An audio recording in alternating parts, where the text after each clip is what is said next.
নমস্কার বন্ধুরা, আলোর খোঁজে আরেকটা নতুন ভিডিওতে আপনাকে স্বাগত জানাই। আপনি কিভাবে খুব সহজে মাঠ কমপ্লিট করতে পারবেন, বিশেষজ্ঞর কিছু টিপস মনে রাখলে আপনি 100% মাঠ কমপ্লিট করতে পারবেন। কনস্টেবল নিয়োগ পরীক্ষায় অনেক প্রার্থী লিখিত পরীক্ষা ভালো নম্বর পেয়েছেন, কিন্তু মাঠে এসে আটকে যান। আবার এমন অনেক প্রার্থী আছে যারা লিখিত পরীক্ষায় মোটামুটিভাবে টেনে টুনে পাস করেছেন, কিন্তু মাঠে তারা কমপ্লিট করে তারা চাকরিতে জয়েন করেছেন। এমন উদাহরণ লাখো লাখো আছে। বিশেষজ্ঞরা বলছেন মাঠ পাস করা মানে শুধু জোরে দৌড়ে দেওয়া নয়, বরং নিজেকে নিয়ন্ত্রণে রেখে শরীর ও মন একসঙ্গে চালিয়ে নিয়ে যাওয়া। আজকের ভিডিওর মাধ্যমে আলোচনা করব আপনি কিভাবে খুব সহজে মাঠ কমপ্লিট করতে পারেন। মাঠ কমপ্লিট বলতে আসলে কি বোঝায়? মাঠ কমপ্লিট বলতে বোঝায় কনস্টেবল নিয়োগ পরীক্ষার সেই অংশ যেখানে প্রার্থীর শারীরিক সক্ষমতা, সহনশীলতা, গতি, নিয়ম মানার দক্ষতাকে বোঝানো হয়। সাধারণত এই ধাপ থাকে নির্দিষ্ট দূরত্বে দৌড়ানো, উচ্চতা ও বুকের মাপ, নির্দিষ্ট সময়ের মধ্যে কাজ শেষ করার বাধ্যবাধকতা। বিশেষজ্ঞদের মতে এই ধাপগুলি এমনভাবে তৈরি করা হয়েছে যাতে একজন প্রার্থী বাস্তবে দায়িত্ব পালনের জন্য শারীরিকভাবে উপযুক্ত কিনা। বিশেষজ্ঞদের মতে মাঠ ফেল করার প্রধান কারণ, মাঠ যারা ফেল করেন তাদের বেশিরভাগ ফেল করেন শারীরিক দুর্বলতার কারণে নয়, বরং ভুল প্রস্তুতি ও মানসিক চাপে। বিশেষজ্ঞরা যে কারণগুলি চিহ্নিত করেছেন তার মধ্যে প্রথম কারণ হলো হঠাৎ করে দৌড় শুরু করা। অনেক প্রার্থী পরীক্ষা ঘোষণার পর হঠাৎ দৌড় শুরু করেন।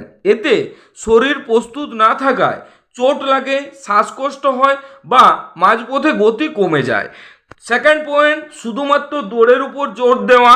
মাঠ মানে শুধু দৌড় নয়, শরীরের সামগ্রিক ফিটনেস না থাকায় ভালো দৌড় সম্ভব নয়। 3 নম্বর পয়েন্ট, খাওয়া ও ঘুমানোর অবহেলা করা। ভুল খাবার, কম ঘুম মাঠের দিন বড় ক্ষতি করে। বিশেষজ্ঞরা বলেন মাঠে ব্যর্থতার পেছনে এই কারণগুলি বেশিরভাগভাবেই যুক্ত। 4 নম্বর পয়েন্ট, অতিরিক্ত ভয় ও মানসিক চাপ। মাঠে দাঁড়িয়ে অনেক প্রার্থী নিজের মনোবল হারিয়ে ফেলেন, ফলে শরীরে থাকা সত্ত্বেও পারফরম্যান্স খারাপ হয়। মাঠ সহজে পাস করতে গেলে বিশেষজ্ঞরা যে পরামর্শ দেন সেগুলি হলো শরীরকে ধীরে ধীরে অভ্যাস করুন। বিশেষজ্ঞরা বলেন মাঠে প্রস্তুতি মানে শরীরকে শাস্তি দেওয়া নয়, বরং শরীরকে বন্ধুর মতো তৈরি করা। অল্প দূরত্বে হালকা দৌড়, প্রতিদিন নির্দিষ্ট সময়ে ব্যায়াম, শরীর গরম করা ও ঠান্ডা করা, এগুলি কেবল ধীরে ধীরে শরীরকে ফিট করে তোলে। শ্বাস নেওয়ার কৌশল শিখুন। দৌড়ের সময় বেশিরভাগ প্রার্থী হেরে যান শ্বাসকষ্টে। বিশেষজ্ঞদের মতে শ্বাস নিয়ন্ত্রণ করতে পারলে গতি নিজে থেকেই ঠিক থাকবে। দৌড়ের সময় নাক দিয়ে শ্বাস, মুখ দিয়ে ছাড়া, ছন্দ বজায় রেখে শ্বাস নেওয়া। দৌড়ের আগে গভীর শ্বাস নেওয়ার অভ্যাস। এই ছোট্ট অভ্যাসগুলো মাঠে আপনাকে অন্যের থেকে পার্থক্য করে তুলবে। পা বা হাঁটুর যত্ন নিন। মাঠে চোট পাওয়া মানে সব শেষ। বিশেষজ্ঞরা বলেন পা বা হাঁটু ঠিক রাখলে মাঠ অনেক সহজে কমপ্লিট করা যায়। এর জন্য আপনার করণীয় কি? দৌড়ানোর জুতো ঠিকভাবে বেছে নেওয়া, শক্ত মাটিতে বেশি দৌড় না করা, দৌড়ের পরে পা ম্যাসাজ করা, ইনজুরির ঝুঁকি কমে যায়। নিজের গতিতে দৌড়ানো। সবচেয়ে বড় ভুল হলো অন্যকে দেখে দৌড়ানো। বিশেষজ্ঞরা স্পষ্ট কথায় বলেন মাঠে প্রতিযোগিতা অন্যের সঙ্গে নয়, প্রতিযোগিতা নিজের সঙ্গে। নিজের সামর্থ্য অনুযায়ী গতি রাখুন। বেশি জোরে দৌড় দিলে আপনার শরীর কিন্তু তার সঙ্গে ফিট হবে না। মানসিক প্রস্তুতি সবচেয়ে বেশি জরুরি। মাঠে 50% খেলে শরীর আর 50% খেলে মন।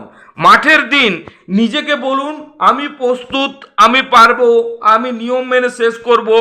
আপনার আত্মবিশ্বাস অটোমেটিক বেড়ে যাবে। মাঠের আগের দিন কি করবেন এবং কি করবেন না। আপনাকে কি করতে হবে? হালকা খাবার খাবেন, পর্যাপ্ত পরিমাণে জল পান করবেন, সময় মতো ঘুমাবেন। আগের দিন ভারী ব্যায়াম করবেন না। কি কি করবেন না?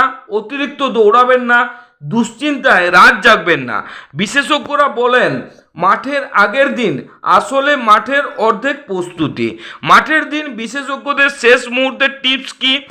লাইনে দাঁড়িয়ে পা বা শরীরে হালকা নড়াচড়া করুন। নিজের পালা আসা পর্যন্ত শান্ত থাকুন, নির্দেশ ভালো করে শুনুন, কোনো অবস্থায় আতঙ্কিত হবেন না। মনে রাখবেন, মাঠে যারা শান্ত থাকে তারাই শেষ পর্যন্ত সফল হয়। বিশেষজ্ঞদের একটাই বার্তা, মাঠ পাস করার জন্য আলাদা ক্ষমতা নয়, দরকার নিয়ম, ধৈর্য ও ধারাবাহিকতা। আপনি যদি আজ থেকে সঠিক প্রস্তুতি শুরু করেন, তাহলে মাঠের দিন আত্মবিশ্বাসের সঙ্গে বলতে পারেন, আমি প্রস্তুত, আমি পারবো। যদি ভিডিওটা ভালো লেগে থাকে দয়া করে লাইক করবেন, চ্যানেল নতুন হয়ে থাকলে এরকম ইনফরমেশন ভিডিও পেতে চ্যানেলটা সাবস্ক্রাইব করে দেবেন।